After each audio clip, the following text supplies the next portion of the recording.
Samajwadi party के राष्ट्रीय अध्यक्ष अखिलेश यादव की सुरक्षा में बड़ी चूक। केंद्रीय मंत्री अनुप्रिया पटेल ने सीएम योगी को लिखा पत्र, तो यूपी कैबिनेट मंत्री आशीष पटेल के बगावती तेवर। यूपी डायरी में आज देखिए 3 बड़ी खबरें।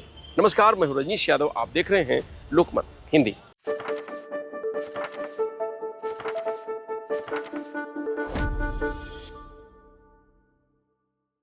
आजमगढ़ में समाजवादी पार्टी के मुखिया अखिलेश यादव की सुरक्षा में बड़ी चूक हुई। अखिलेश यादव नए घर के गृह प्रवेश की पूजा के बाद मंच पर बैठे थे, तभी भीड़ से एक युवक अचानक पहुंचा और बैरिकेडिंग फांद गया।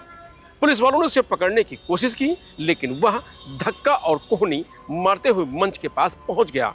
मंच के करीब पुलिस जवानों ने उसे घेर लिया तो वह वहीं लेट गया, हाथ जोड़कर नारेबाजी करने लगा। इसके बाद पुलिस वालों ने जैसे तैसे उसे वहां से हटाया। युवक कौन है यह पता नहीं चल पाया। पुलिस अभी पूछताछ कर रही है। दरअसल अखिलेश यादव ने आजमगढ़ में 72 बिस्वा में नया घर बनवाया है। आज अकेले ही पहुंचकर उन्होंने गृह प्रवेश की पूजा की। इस घर में अखिलेश यादव को ऑफिस रूम, 3 पर्सनल कमरे, सेक्रेटरी के लिए ऑफिस और समर्थकों के लिए बड़ा हॉल बनवाया गया है।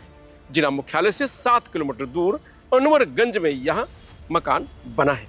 अखिलेश यादव ने जनसभा को संबोधित करते हुए कहा कि गरीब परिवार कथा कराना चाहता है, लेकिन बड़े बड़े कथावाचकों का बजट आप जानते नहीं होंगे कि कितना होता है, इसलिए उन्होंने गरीब कथावाचक बुलाए। आप भी जान रहे हैं कि उनके साथ कैसा व्यवहार हुआ।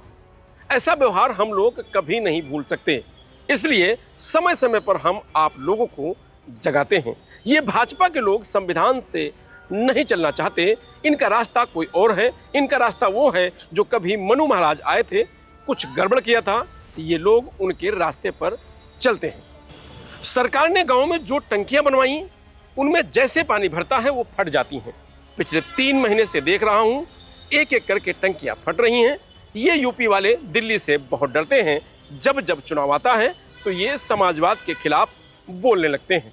उन्हें वोटों का डर सताने लगता है। सीधे आरक्षण पर बात नहीं करते हैं, कहते हैं कि समाजवाद खत्म हो जाना चाहिए।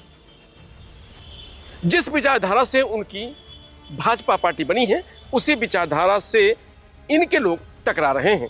इस बार इंजन और डिब्बे नहीं टकरा रहे हैं, इस बार पटरी वाले लोग पटरी हिलाना चाहते हैं, इसलिए अपना अध्यक्ष नहीं चुन पाए।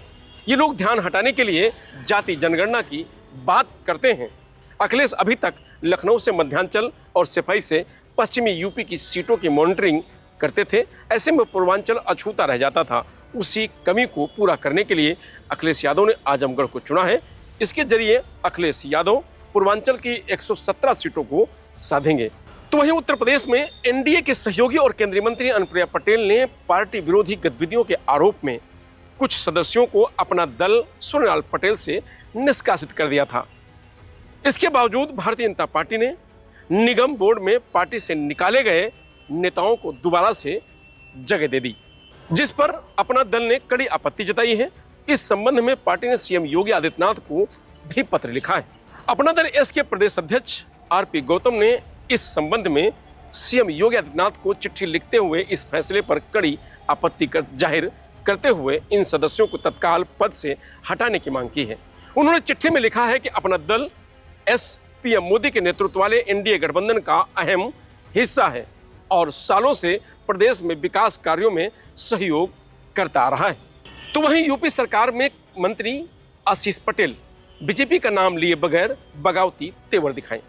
आशीष ने कहा कि अपना दल को खत्म करने के लिए 1700 करोड़ रुपए की ताकत लगाई गई है।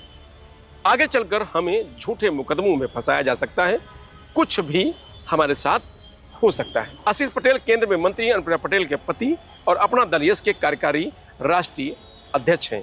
यूपी में उनका दल एनडीए का सहयोगी है। आशीष पटेल ने कहा कि हमने ईमानदारी से 2014 में गठबंधन धर्म निभाया, आगे भी गठबंधन धर्म निभाएंगे, लेकिन आप षड्यंत्र करेंगे, पीठ पीछे छुरा घोंपने की कोशिश करेंगे तो हम उसका जवाब देंगे। मंत्री आशीष पटेल सोनीलाल पटेल की 76वीं जयंती पर लखनऊ के रविंद्रालय भवन में बोल रहे थे। अनुप्रिया पटेल भी कार्यक्रम में थी। अनुप्रिया और आशीष ने मंच से उन बागी साथियों को भी मैसेज देने की कोशिश की जिन्होंने एक दिन पहले ही अपना मोर्चा नाम से नई पार्टी बनाई। मोर्चा का दावा था कि उनके संपर्क में पार्टी के 9 विधायक हैं और दिल्ली वालों का इशारा मिलते ही वे हमारे साथ खड़े दिखेंगे। साथ ही अपना मोर्चा ने खुद को असली अपना दल एस होने का दावा किया है। आशीष पटेल ने कहा कि अपना दल का गठन सामाजिक न्याय के लिए हुआ है। अपना दल धीरे धीरे अपने कदम बढ़ा रहा है। मैं प्रधानमंत्री नरेंद्र मोदी जी को धन्यवाद देता हूं कि उन्होंने हमारी नेता अनुप्रिया पटेल द्वारा उठाए गए सामाजिक न्याय के हर मुद्दे पर त्वरित निर्णय लिया, फिर चाहे केंद्रीय विद्यालय में एडमिशन का मामला हो या फिर नीट की परीक्षा हो या फिर जातिगत जनगणना की बात हो। लेकिन जैसे जैसे दल आगे बढ़ रहा है वैसे वैसे षड्यंत्र भी बढ़ रहा है। आप सबको अंदाजा होगा कि षड्यंत्र किसके विरुद्ध होता है जिससे आपको डर लगता है। अपना दल किसी से डरने वाला नहीं है। आज आपकी इतनी संख्या देखकर मैं खुद डर गया कि व्यवस्था कैसे करूंगा, लेकिन डर के आगे जीत होती है। मंत्री ने दावा किया कि जैसे ही राष्ट्रीय अध्यक्ष अनुप्रिया पटेल की जातिगत जनगणना की बात मानी गई वैसे ही षड्यंत्र हुआ। हमारी पार्टी के प्रदेश अध्यक्ष राजकुमार पाल से इस्तीफा दिला दिया गया। आपको लगता है जो आदमी मंच की पहली सीट पर बैठता था आज कहां खड़ा है?